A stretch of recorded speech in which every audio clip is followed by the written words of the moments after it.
Alright guys, took a little bit of a break there, but we're back. And we got work to do. During my travels, I stopped at a small roadside settlement. As I was enjoying my breakfast at the inn, the owner and the visiting traveler struck up a conversation. By the way, have you heard? They say this area is run by Russi, the legendary merchant of death. Of course I've heard. Anyone who's old enough to know about Russi in the House of Berg. Long ago, he used his wealth to control this entire area. So it is true then. The traveler sitting next to me leaned forward. Is it also true that Roshi left all his treasure buried deep beneath some nearby island? I hear it's protected by a creepy guardian that no one's ever defeated. You believe everything you hear?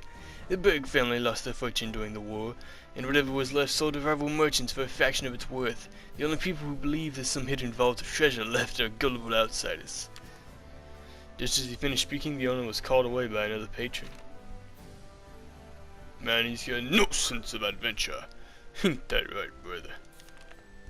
Perhaps looking for vindication after the cold reception he received from the owner, the traveler turned to me.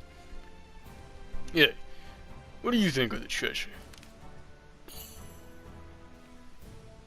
I think it exists. Why not? I knew you'd agree. Looks like you've got a taste for these kinds of stories too, huh? The traveler stared at me as if making some sort of calculation. Look like you're pretty capable. Alright, that settles it, then. I'll cover your tab. Here, take this too. Consider it the first half of your payment. Right then, let's go. The traveler paid his tab, then slid me some money before promptly leaving the inn. I didn't know what he was on about, but I wasn't about to just take his money and leave. I headed out of the inn and followed the man. We're going to get Roshi's treasure. Come on, that's obvious, you dummy.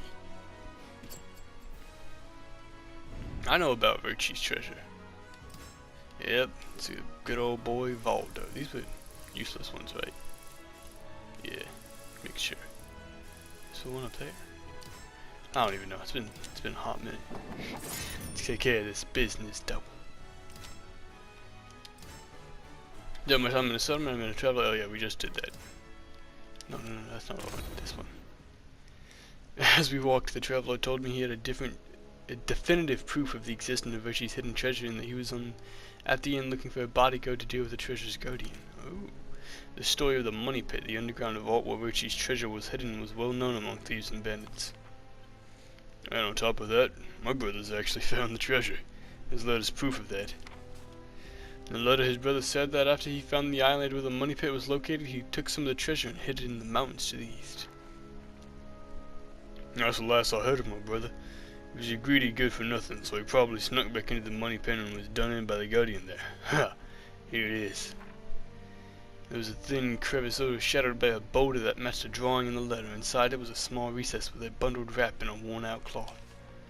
When the traveler took out the bundle and unraveled it, several jewels, larger and more radiant than any I'd ever seen, came rolling out.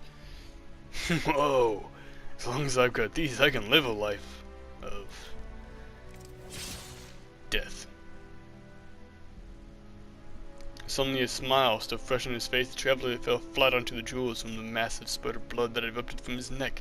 It was obvious he was dead.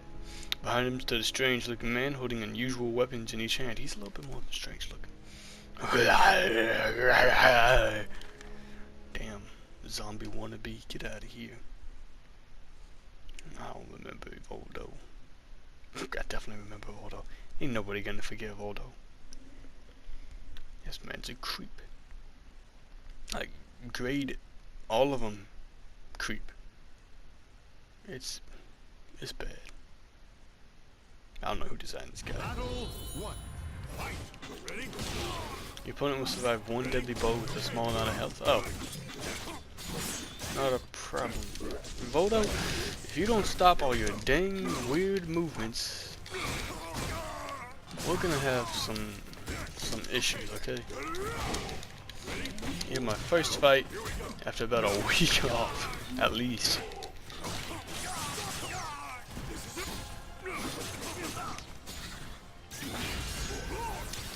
Interesting.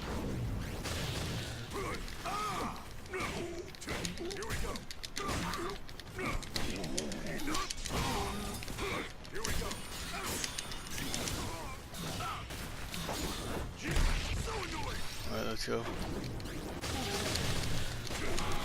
There we go. Had to get a little quiet. I apologize. Just getting my bearings about how my moves work together. Let's go, Valdo. We're done with you. We done dealt with you in the story. What? Why is it so yellow? I don't think that's normal. I don't remember seeing that in any of the other ones. A small amount of... I don't know if you saw that. That was not a small amount of health. That was a whole quarter of his life. Oh gosh, please don't. Stop it. We don't approve your ways. Oh my. Didn't know you could break his armor. Didn't even know he had armor. My gosh. Dang. Why? Why? Oh. Things I did not ever want to see. Just when I thought I had defeated the man, still contorted into a grotesque pose, he began to slide towards me with surprising speed. With little time to react, I kicked him into the rocky crevice where the treasure had been, then sprinted down the mountain without looking back. Was he the guardian of the money pit? I only hoped that I didn't run into him again. Why not? I just kicked his ass. Literally kicked him into the side of a mountain. Alright, all those disappear. That means they're not important. Let's run down. Wait a second. We're gonna hit Zazamo because we started our expedition up here, right? So we'll hit Zazamo when we get down there. Let's get to Athens first. Oh, I know Athens. It's Hephaestus is here, I think. Traveling by yourself is a lonely thing, and I missed having good company. The road was long, but eventually I arrived at a town that had seen better days. Following the instructions I had been given, I made my way to a lake on the outskirts of town and stood there holding an incense burner. Soon an agent from the aval organization appeared and guided me to one of the organization's hideouts. Oh no. Secret base stuff. Cage! We were expecting you. It has been a while. So serious, Natalie. Diane and Natalie were waiting for me. Apparently aval had been keeping close tabs on my movements, and they had known I was coming. When I told them what I was doing and about this black demon, Diane fell silent for some time. Naturally, we have been searching for groh, but to no avail. Additionally, it has been difficult to continue our search. Even our organization is fractious at times. Groh has been judged to be an outsider, but we are divided on whether he must be dealt with. Aval does not compromise regarding outsiders. However, groh served us well for many years, and his contributions in the fight against Aswell have made him a hero. Many of us believe it is too soon to pass judgment on him, and so investigations have stalled while we bicker on what to do.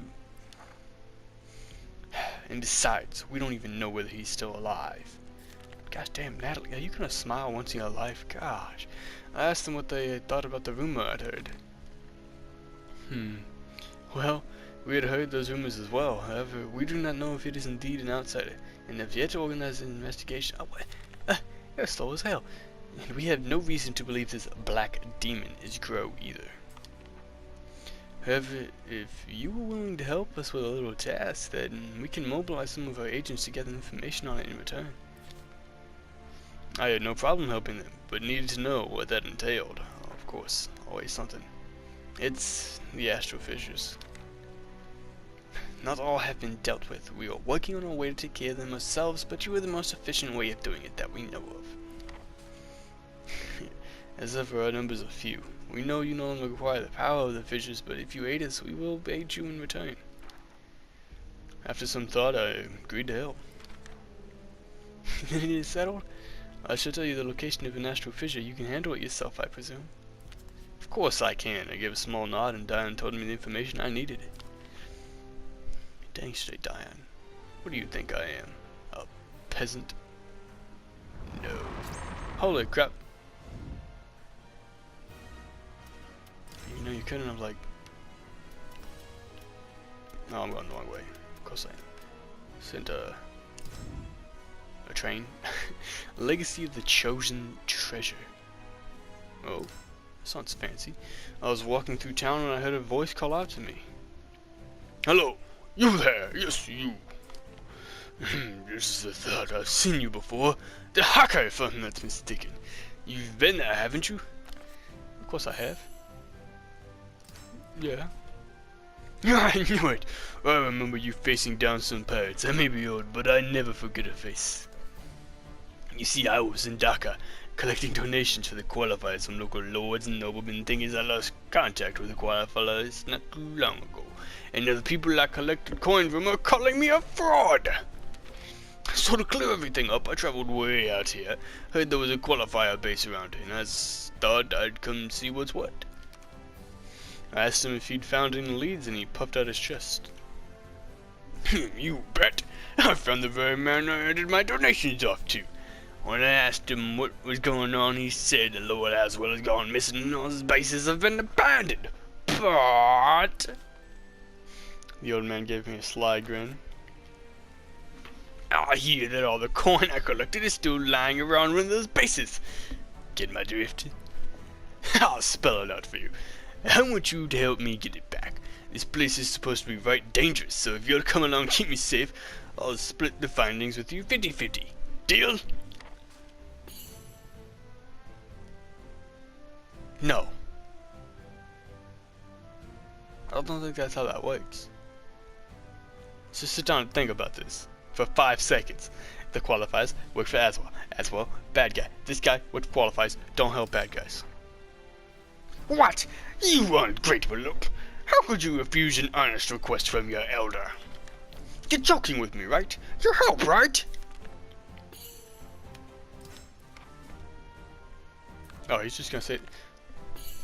Yeah, I guess I'm joking. Great to hear. Hurry up and pack your bags. Let's get going. I guess I was joking, guys. I didn't know I was joking. Apparently he did. Oh gosh. Whatever. It says I mailed up first. He's right here anyways. I made my way through the desert, my goal an ancient city whose history was bound to Soul Age. After braving a sandstorm I arrived, but I was not alone. When traveling the burning sands in search of an ancient city mentioned in the legend of Soul Age, I sensed a familiar presence. I looked around, soon spotting a man carrying a scythe standing on top of a rock. Zasamel. I climbed the sheer rock face. When I reached the top, I surveyed the scene and saw the expansive remains of a city, half buried in the sands below. Zasamel broke the silence. This place was once prosperous and well known. Center of trade. Countless people gathered here, trading everything from spice to blades to information. Dozens of languages could be heard on every street. Zasamel looked at the ruins as though he could still see the city in its former glory. All but nature is in the end ether. Zasamel had turned toward me, measuring me with his gaze, but for what I did not know. You are another who has glimpsed the power of the two swords. As one who has walked this road before, I must test your worth. Zasamel readied his scythe.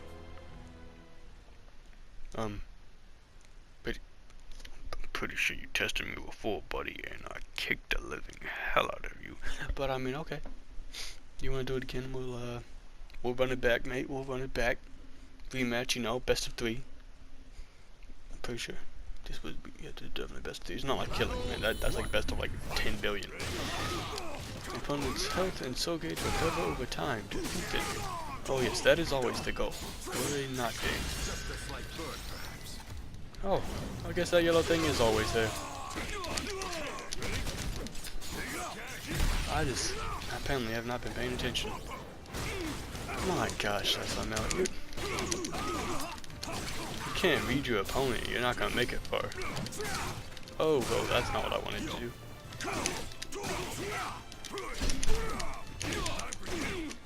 Go! Hey!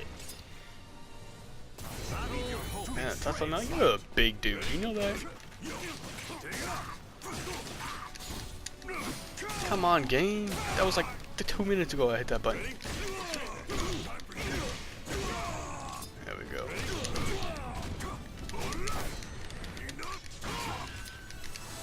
Let's go.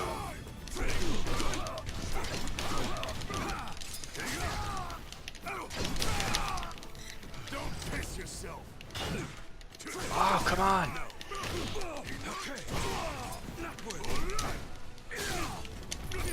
Don't you ever tell me I'm not worthy. Oh gosh. First time, guys. This is borderline cheating. The abyss will not take me. Just as it is written. Final battle. Just as it is written. Ain't nothing written about me, boy. I was a knight of the round table. They didn't write that down.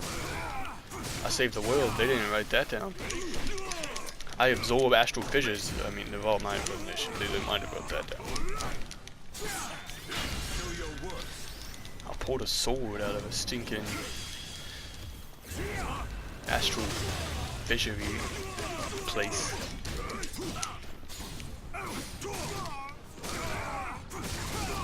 Come on, get up, get up, get up. There we go, there we go, there we go.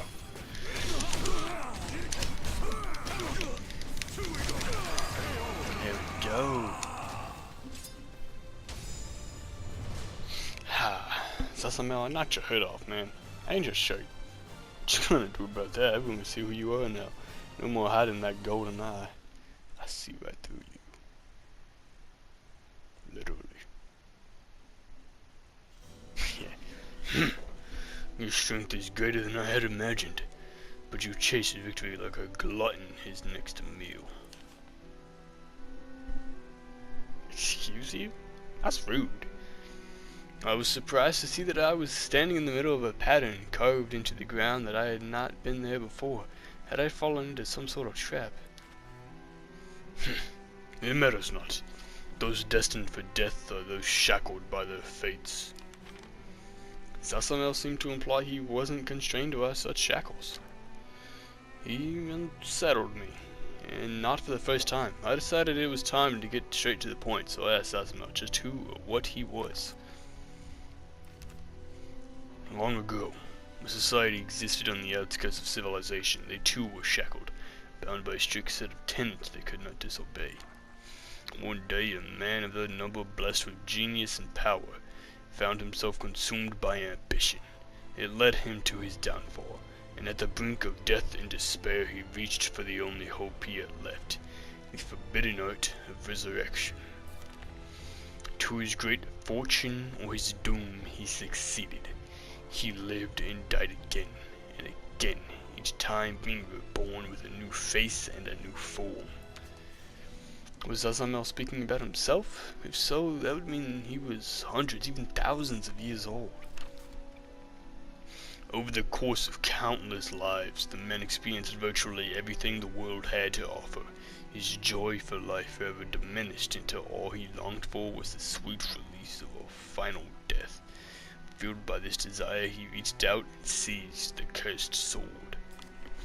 He had hoped the sword would consume his soul in a way death had failed to. But when his life was taken, he was once again reborn. That was when the man realized the true power and nature of the sword, the ecstasy of the strength it bestows, and the irresistible lust it grants for destruction. Sasamel looked once more over the ruined city, the desert billowing around it, before turning and leaving it behind in silence. Sasamel, did you do that? You dummy.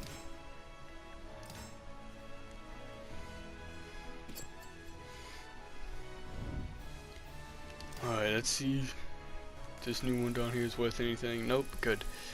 Nope, good. Okay, let's take care of this stinking old man. This be the last bit right here. I guided the old man as we walked the burning sands. Eventually we reached an expansive ruin. What lay in store for us here? I sure hope the end. The old man had gotten the map to the qualifier base from his contact. Following it, we headed out into the Dastic fire. The blazing sun and burning sand slowly baked us, draining away our strength. There! See the shape of that rock? The entrance should be on the other side. The old man led me through a narrow gap between two large rocks, and there we found it was a massive ruin. Apparently, we'd arrived at one of the Aswal's old research facilities. I could sense something worse here, something I'd felt before. An astral fissure was nearby. I noticed a momentary shadow cast on the ground, and I glanced up to see a number of strange winged creatures filtering through the air. What are those things, angels? No, wait. Demons? The winged apparitions had us in their sights, and moments later they swooped down to strike. Oh boy, oh boy. What a... actually really predictable event. As soon as they said winged creatures in the sky, I knew very well I was fighting them. That's just how this goes. Otherworldly being. Listen, man. I don't know who you think you are, but I don't really care. You cannot beat me using my own weapon and a skirt, and actually my armor chest piece. Yeah, I know you got that considering mine was handcrafted, but you know, the whatchamacallit, the blacksmith of King Arthur himself. I guess you could have contacted that same blacksmith, I suppose, but I don't think it's very likely, seeing as he's been dead for a very long time. Ow. Listen, lady, you're going a little crazy. I was busy monologuing about my armor, okay? What you just did was very rude. The soul of a warrior now lays here to rest. You will be paid for that. Threefold, is it threefold, twicefold, threefold, fourfold, 5 score and 5 years ago. I don't know. Am I dying? Yeah, I'm slowly just dying. Just being in their presence is murdering me. What the hell? Y'all admit some damn evil shit. You need to get the hell up off me. I ain't about that poison off your body. It's like poison sweat. Let's get out of here. Oh my gosh, look away. Look away, guys. Look away. She wasn't wearing good armor. Terrible. And that's definitely a demon looking little lady. Ain't worth nothing though. There's another one, don't worry guys. They got one more chance to prove that they are as scary as people think they are. It's a wannabe Aquaman demon. Oh boy. Come on. Get done with you already. There we go. Just easy stuff. Really. Like, y'all are weak. For being, you know, supposedly really scary otherworldly beings with all this power, y'all weak. I could sense a faint energy from the fallen creatures, something akin to the astral fissures. Perhaps these things came to our world from the other side. I don't know. Don't ask me. As we proceeded through the ruins, I struck down monstrosity after monstrosity. Eventually, the old man shouted in excitement and pointed at his map. Well, yeah, somewhere in this room is all that delicious coin. I left the old man searching for ledgers and gold and started exploring the nearby chambers. Soon I found a room filled with a shelf upon shelves of books. In the center sat a large desk, and I found my eyes drawn to a sheaf of papers laying atop it. It looked to be a report on the Ultimate Seed, perhaps written by Aswal himself. As I flipped through the pages, I heard footsteps approach from behind. There you are! I've been looking for you. It seems that room only held enough coin for the daily expenses. The more valuable stuff was stored farther in. Come on, no dallying. Let's get it. We continued on, but soon ran into problems. The roof had caved in, blocking the passage ahead. From the chips in the wall, the fallen pillars, it looked like there had been a grueling battle. It should be just ahead, but there's no way the two of us can dig through this. My gosh, you can hear my voice changing, guys. It's starting to hurt. Well, we have no choice but to give up for now. Let's head back to town and hire some help. The old man and I headed back the way we came.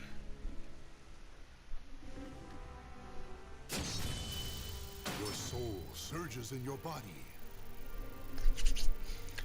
Hey, hey, hey.